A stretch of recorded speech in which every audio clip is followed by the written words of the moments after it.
move on into the first of these, but we still have some groundwork to do. And I know that there are several of you who are just chomping at the bits to share with everybody how great a job you did finding all the one another passages. As a matter of fact, I've got some that's got more than there's even in the Bible. They made up some and put on their list. So you're going to have to really, really work hard. And so we want to do that now. The class is entitled The One Another Passages.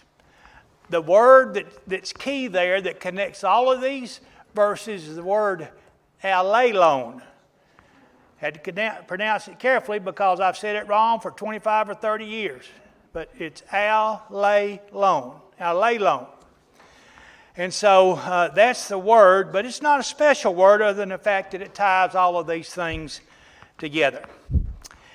And so without further ado, let's just go ahead and instead of one person reading all their list, let's just do it one at a time. Let each of you share one of yours till we get all of them done. So who wants to go first? Go ahead. I know you've got several.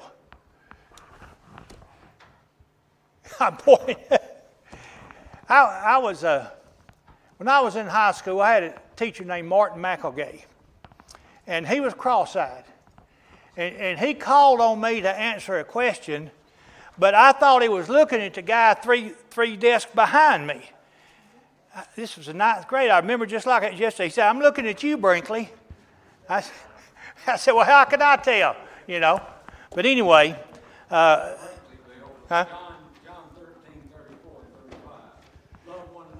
Okay, that's the main one. That's the first one we're going to be looking at. Love one another. Love is a springboard for all of these. And so that will be the first one. That's the obvious one.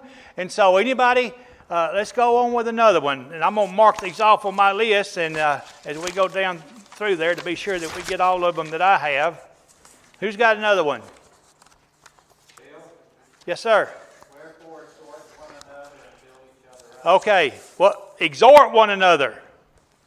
Exhort one another. All we need is just that one or two words and the one another. But thank you, just the same. Yeah. Really, that's a two-part. Exhort one another and build each other up, you know. So, okay, somebody else, another one? Oh, I know. You just embarrassed. You don't want to embarrass everybody because you got all yours. Okay, consider one another. Okay. Be at peace with one another. Okay, be at peace. 1 Thessalonians 5:13. That was not on my original list, but that's one of them. And hopefully we'll get to look at that one. Some more? Bear one another's burdens. That's a good one. Hebrews 10:24 is my favorite. Let us consider one another or how to stir up one another to love and good works. Okay, I think that's a completeness of one that was already mentioned. Okay. Good deal, yes. Some more. Don't be shy. I'll go twice. 1 Thessalonians 5:11. Therefore comfort. Comfort one another. Okay. And your translation may have a different word in some of these places, you know. Of course, it'd be the same in the original language, but it might be different in your translation from somebody else's. Somebody else have another one? Romans 12:10. Prefer one another. Okay. What does that mean? To prefer one another. To prefer them over yourself. You know, put them over you, you know. And that's taught in several. Deference is the word, really, that we're looking for, is deference. Anybody else? Some more? Ephesians 4:32. Be kind to one another. Okay, be kind to one another. Forgiving one another. And what was the rest of it? Forgiving one another. Forgiving one another. About admonishing one another. Admonishing one another. Hebrews 3:13. Okay. Some more? John 6:43, don't grumble.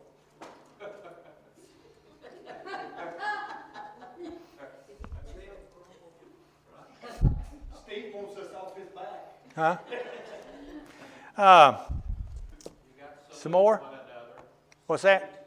Salute one another, 1 Corinthians 16:20. Salute one another. What about greet one another with a holy kiss? Yeah, I was about to say that. I'm sorry. Well, you had a chance and you didn't say it. She said it before, I didn't know it. Show hospitality. Any more? Come on. How about exhort one another? Yeah, we've had that one, I believe, but I can't remember what we've had. Oh, okay. well, it's only been 2 or 3 minutes, Marvin, and we've been in here. What did you just say? I've never forgot. Do not equal one another. Okay. Gwen had one.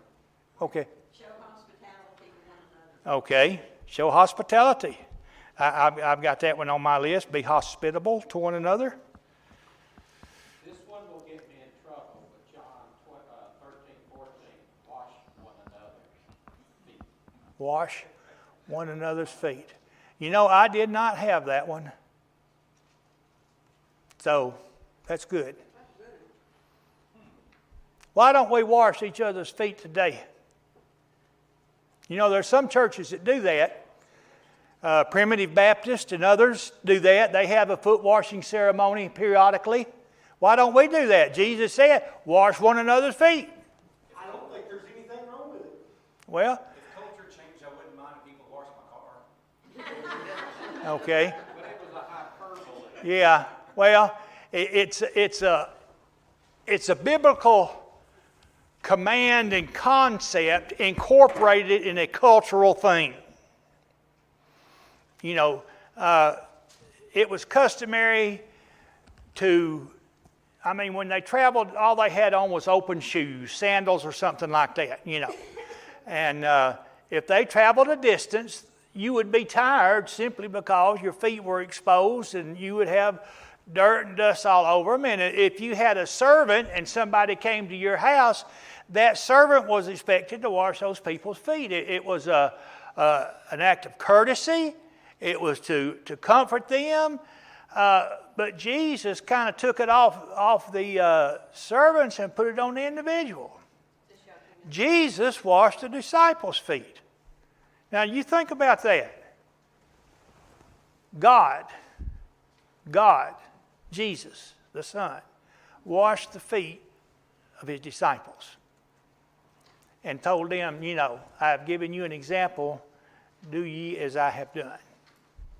And so we don't do that today because we don't live in that cultural. It's not a worship thing. It was a cultural thing. But we are to serve one another, aren't we? And maybe in different ways. Maybe wash the preacher's car, you know.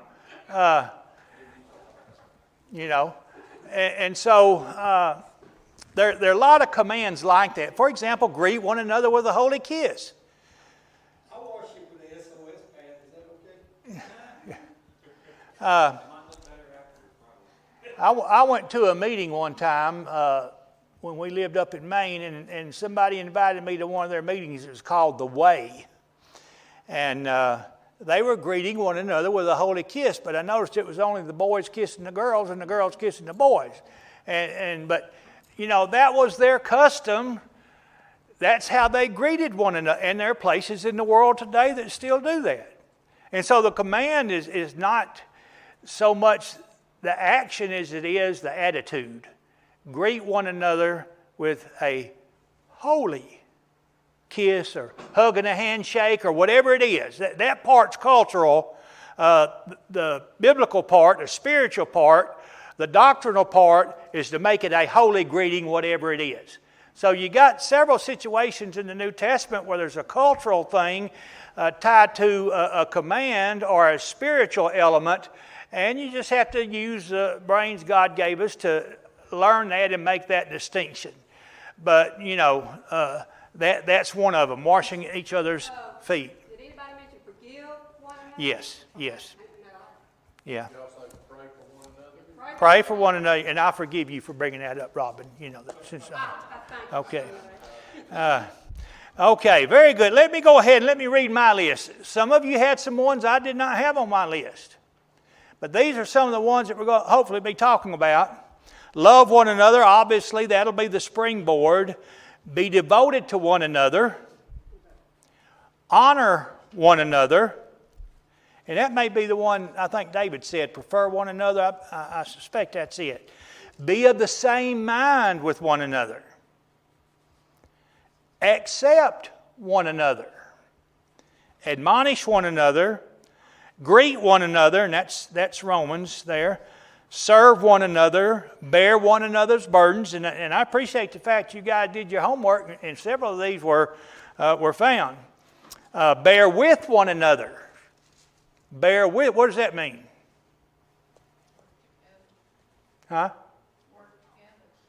Yeah. But when you bear with somebody, what is the Greek word is put up with somebody is what it is, yeah. Bear with them. Cut them a little slack. Cut them a little slack. Submit to one another. Submit to one another. Encourage one another. Be hospitable to one another. Confess your sins to one another. And pray for one another. Huh? Well, if you'll forgive me, we'll just let it go. Yeah, they are together. They are together. Okay. Okay. Oh yeah. Okay. Some of these, can you see how important these are to have these incorporated in a church? Sure.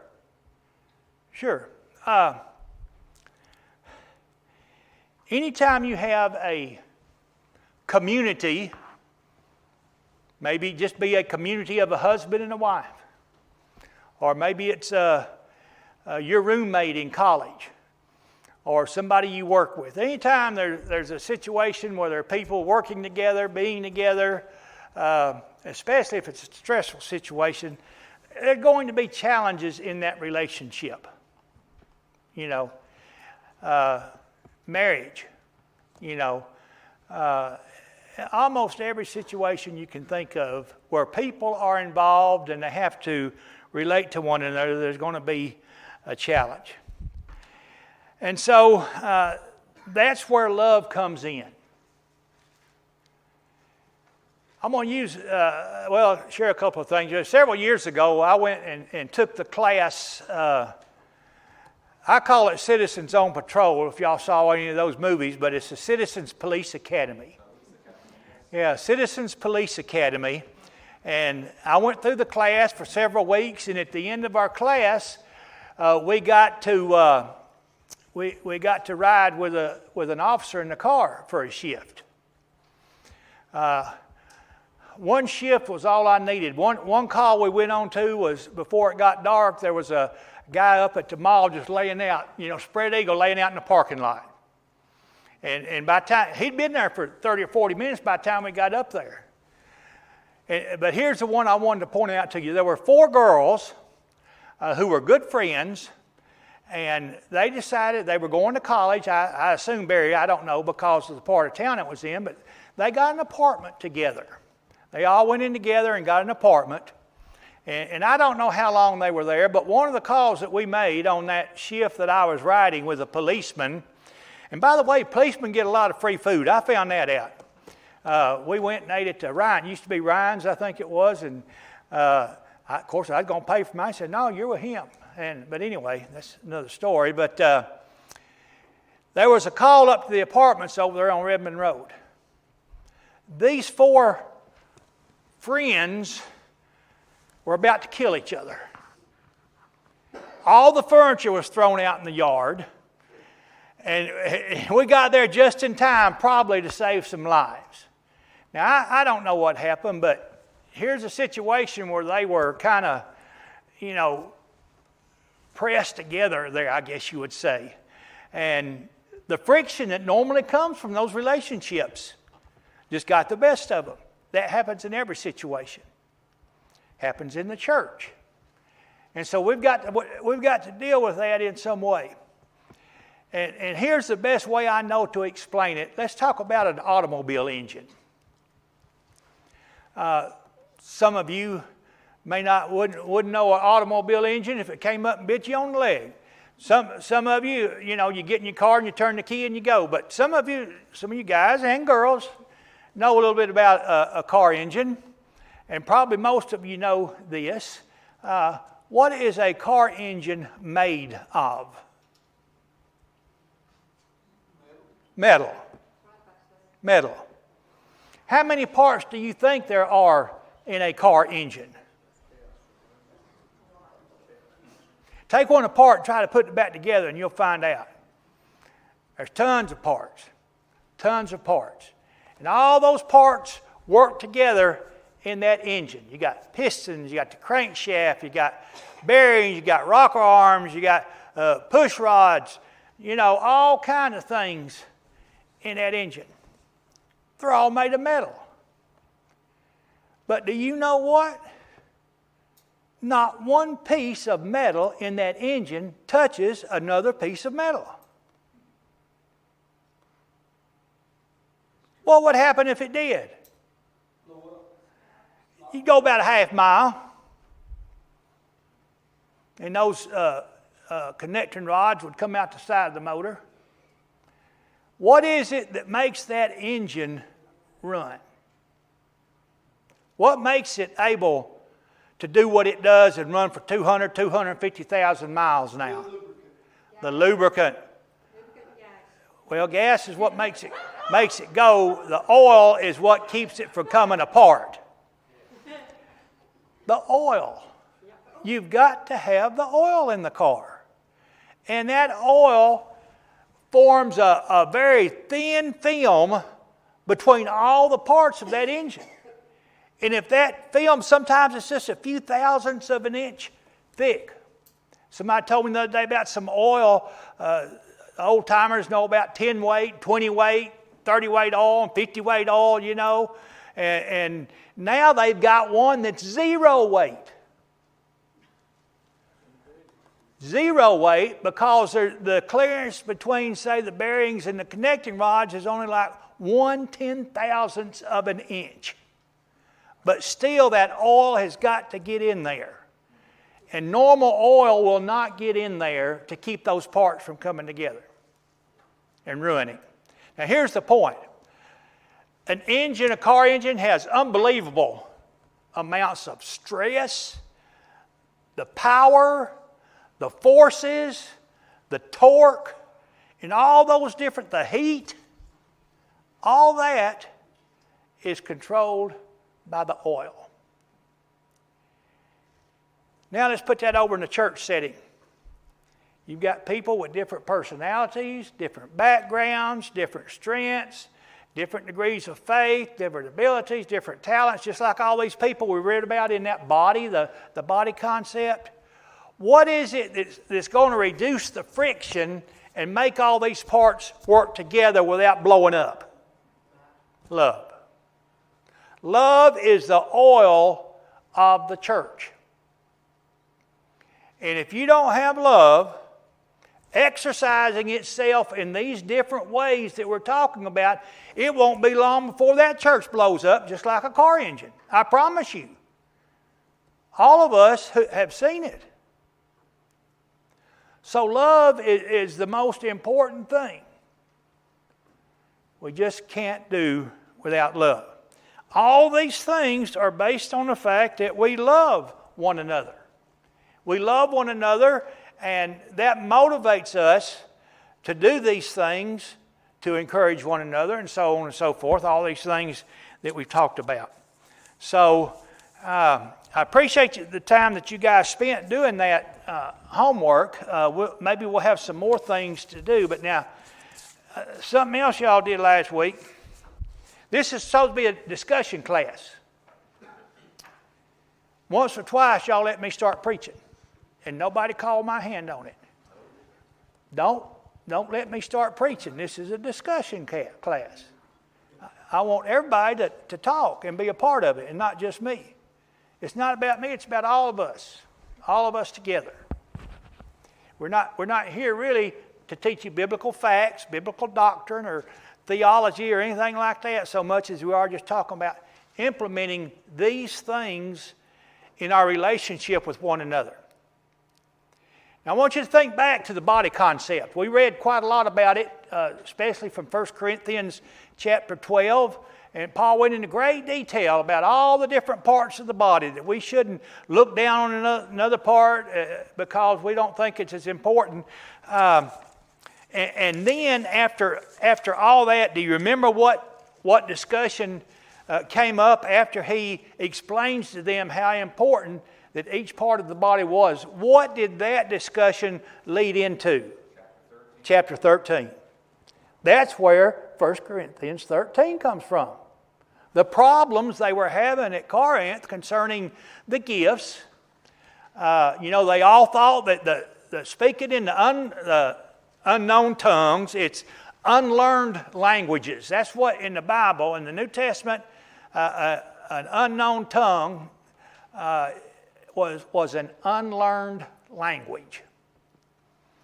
And so if you look in your Bible, especially if you have the King James, if you look in those references where it talks about the unknown tongue, you'll see that word unknown is in italics, which means it's a supplied word and it's not in the original language. And so all they're saying, if someone speaks in a tongue, and that was a language, man put that unknown in there.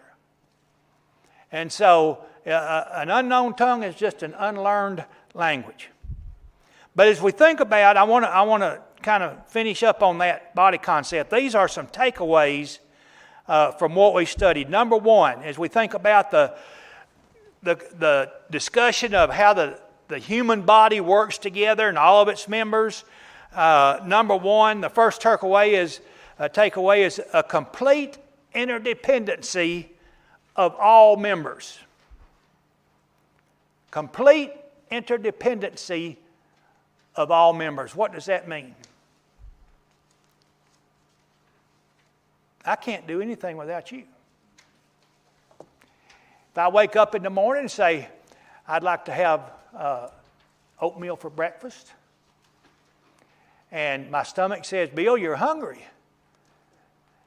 I've got to go to work. How am I going to get to where the oatmeal is? What has to work for me to get something in my stomach? The feet's got to work. The feet have to work.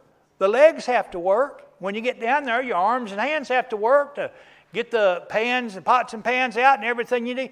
You can't do anything without the whole body cooperating. Now, I guess I could drag myself down there if my feet didn't want to carry me, but, if you're going to have to drag your body around. And so, complete interdependency. I think that's the first lesson. Number two, the equality of all parts. Now, that doesn't mean that everybody is the same or that everybody has the same role in the church, or there are not differences between elders and other deacons or whatever, That's not what we're talking about. We're talking about of equal importance to the overall working of the church. Each part is equal. If we go back and look at your motor a while ago, and we think about an automobile, the simplest thing, like a 10-cent connector that connects your ignition wire to the car. Yeah. If you don't have that connector and no way to connect that ignition wire to the starter, that car's not going to start. Yeah.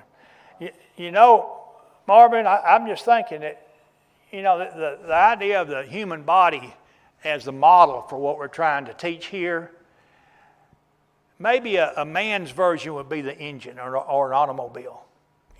Say you get your engine started and you put it in gear and the transmission don't go. Well, an engine can sit there and run all day, but if a transmission's not going to do its part, you're not going anywhere.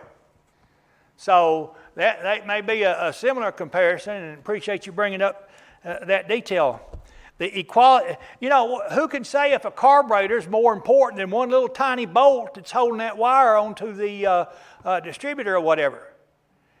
That one little tiny bolt can be just as important as the carburetor or anything else. If it's not there and your car doesn't run, it's pretty important, isn't it? So I think that's what the Holy Spirit is saying through Paul here. Every part is essential to the church working. All parts must function. This is the third takeaway. All parts must function. Number 4, all parts must function properly. All parts must function properly. I've got some parts on me that don't function very well. I've got arthritis in my hands, and it functions, but it doesn't function real well, but it functions for me good enough to get by. Number 5, God intends for every member to be a functioning, contributing part of the body. That's probably what we need to encourage more than anything else. There are a lot of people that don't see themselves as being important to the church. There are a lot of people that look at other people maybe that's more visible, that contributes more, they're more vocal, and so on and so forth. And they might compare themselves to that person and say, well, I'm just, I don't have anything to contribute. That's not true. That's not true. There is no part. And Ron, where's Ron? What was that thing you sent me? Would you tell us about that? Have you got, you remember about the parts of the body that people thought weren't? Huh? I forget the word. Vestigial, or I thought the vestibule is what you was trying to say. I know where the vestibule is, but okay. Go ahead and tell us about that. Vestigial organs left over, what they said was left over from evolution. And they're parts we don't need anymore. Well, that was, the first list was 100 things. And it's things like your appendix and your tonsils and your adenoids. Well, you can live without them, but that doesn't mean they're not important.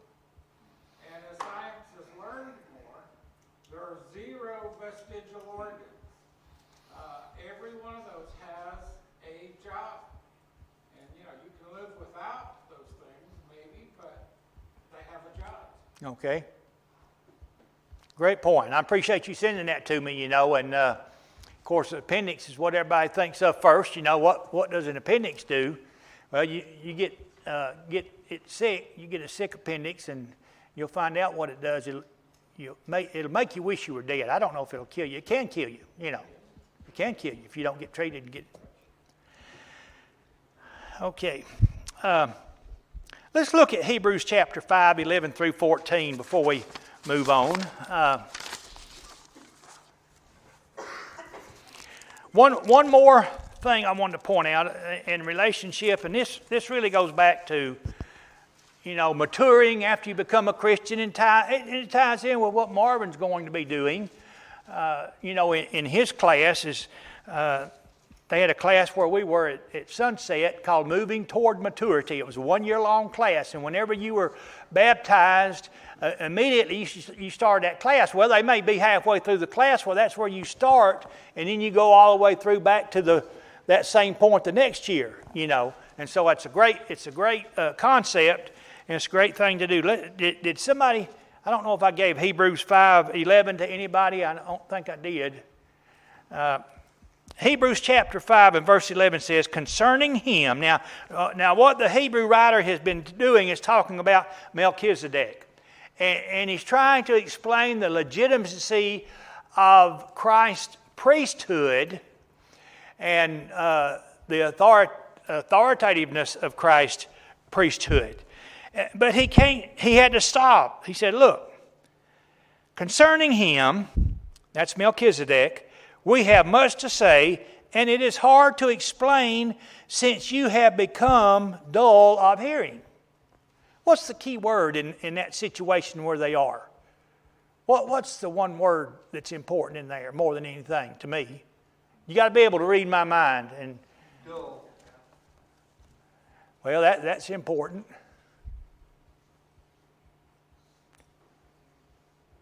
Are these brand new Christians? No. How do we know?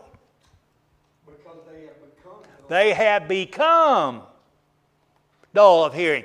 What were you before you were dull of hearing if you have got to that point? You were able to hear and you were able to digest solid food. But for some reason, and of course we know the background of these Jewish Christians, they'd become disillusioned, disappointed, discouraged. They didn't understand all the things about a spiritual religion as opposed to a physical one. And so at one time they knew more, but now for whatever reason they have become dull of hearing. He can't, need to explain to them. For though by this time you ought to be teachers, you have need again for someone to teach you the elementary principles of the oracles of God. And here's that phrase again, and you have come to need milk and not solid food. Suppose you had a baby, and as a baby normally does, they start off with milk, and after a while they progress to different foods.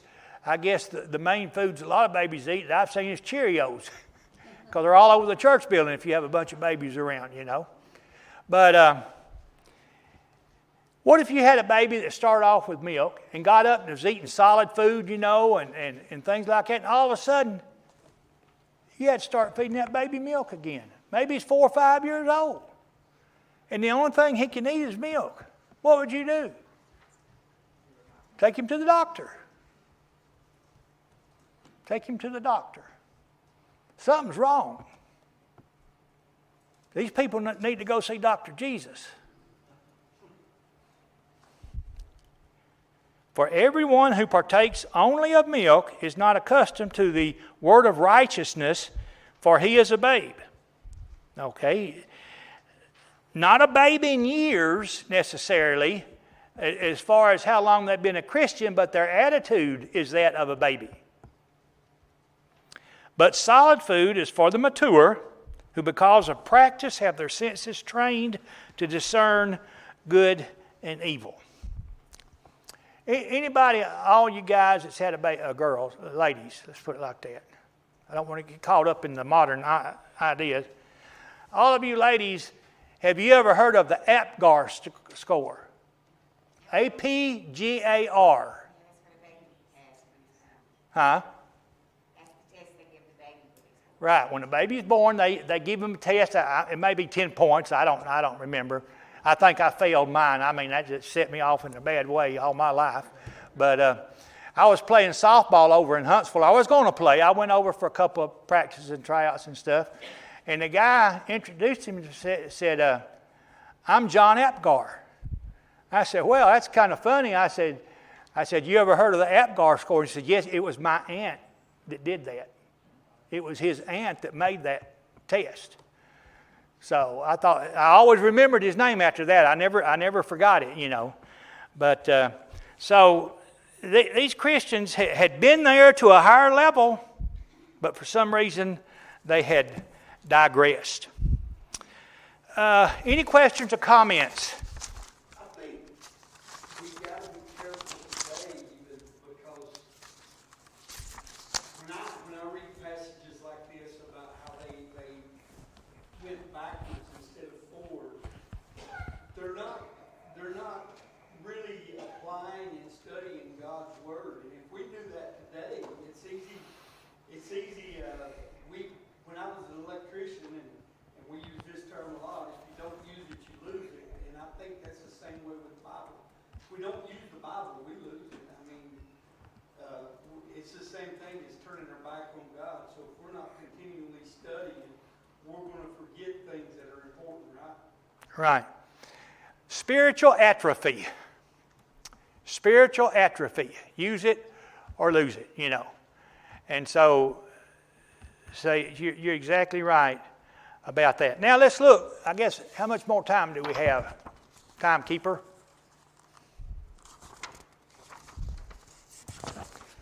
There's a chart here in your outline. This is called a class survey. I'm holding mine up for no reason because you can't see it. I mean, I know that, but I'm just holding it up. It's in your outlines. That's it, Marvin. That's it.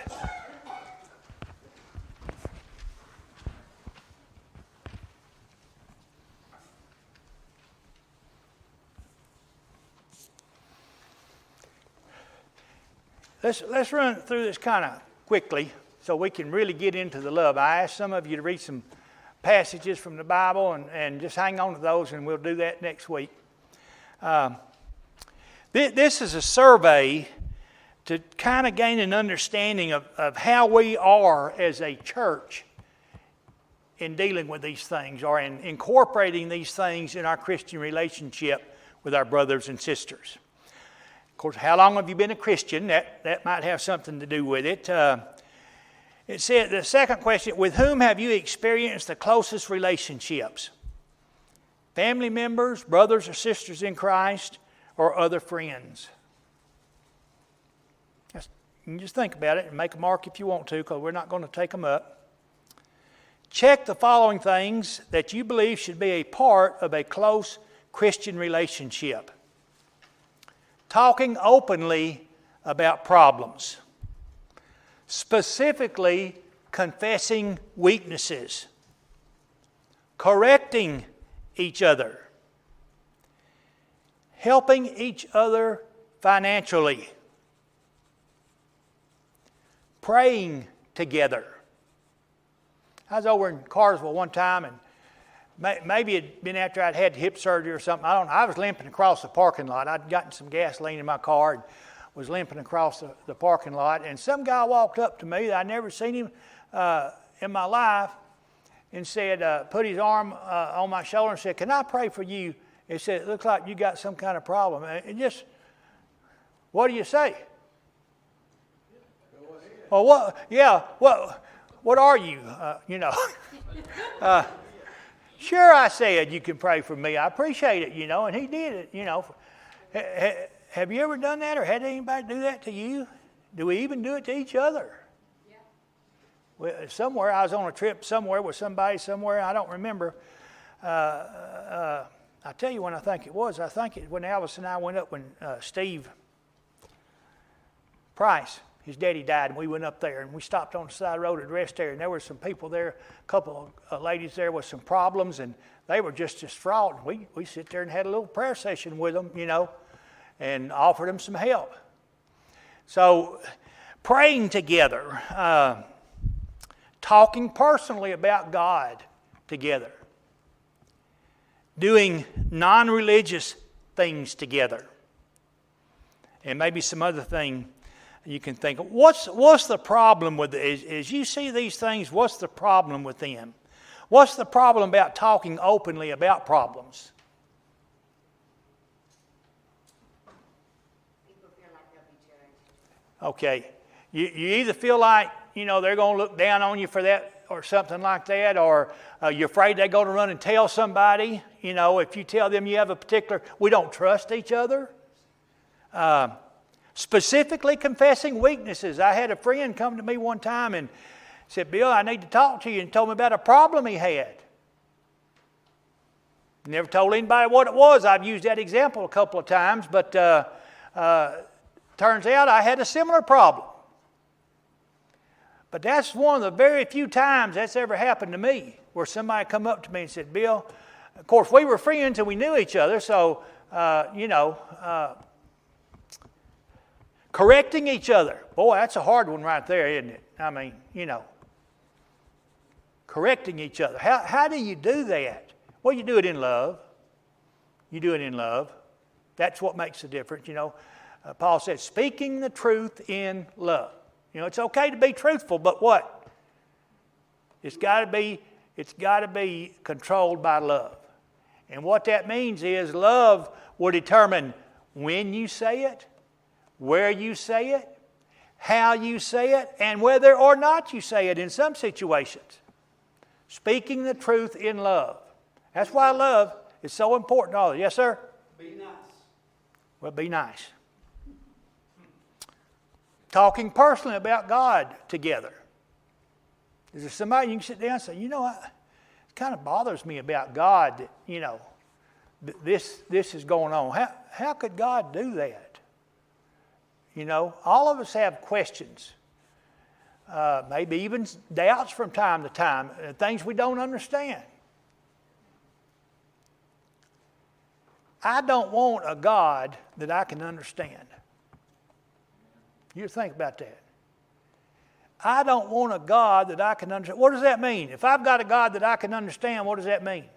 You're equal with him. He's no smarter than I am. God's ways are above our ways. His thoughts are above our thoughts. And He tells us all we need to know. And there's some faith involved. But have you ever sat down with somebody and say, look, I'm having a problem understanding this? Praying together, helping each other financially. That's a tricky one there, isn't it? You know. There's an old... Somebody. Huh? I helped somebody, they didn't run out of gas. I took them to go to the gas station, I gave them some gas, and I told about my situation, how God's blessed me, helped me with my job, and how I got my own. And I told him he wanted a job, and I helped him with a job. And I gave him my name reference where I worked, and he got it. He got the job, and he called me and appreciated everything I done for him. Okay. Well, that's just being a Christian. There's several aspects of being a Christian involved in that. And hopefully all of us have done something like that. Saw somebody in need. I went to McDonald's the other day, and all I wanted was just a little bitty cheeseburger. You know, well, it was cheaper to buy a value meal than it was just one single cheeseburger. Well, I didn't need the French fries. I didn't need the extra little chicken nuggets they had in there, you know, and all so forth. And I didn't really want to drink either. I had something to drink. Well, here comes a guy walking down the street, you know, and you could tell that's what he did. He just walked around, homeless. I went around the block and got ahead of him because he was walking on Turner McCall going south. Down by the Zaxby's down there, and I had come out of McDonald's, and he was walking fast, so I had to scoot around down there. I wanted to be at the intersection when he went through, so I beat him down there, and right when he come through, I said, excuse me, would you come here a minute, please? And I told him, I said, look, I got some extra food here I don't need. Would you take it off my hands? In other words, I didn't put it out as me doing a favor. I put it out as him doing me a favor by taking it off my hands, which he was glad to, you know. And so there's opportunities all over the place, but and helping each other is good. But let's remember a primary responsibility is one another, helping one another in these different ways, and being an encouragement to one another. So, any more questions or discussions or comments? Or I appreciate all of you speaking. Not all of you spoke at one time, but a lot of you did.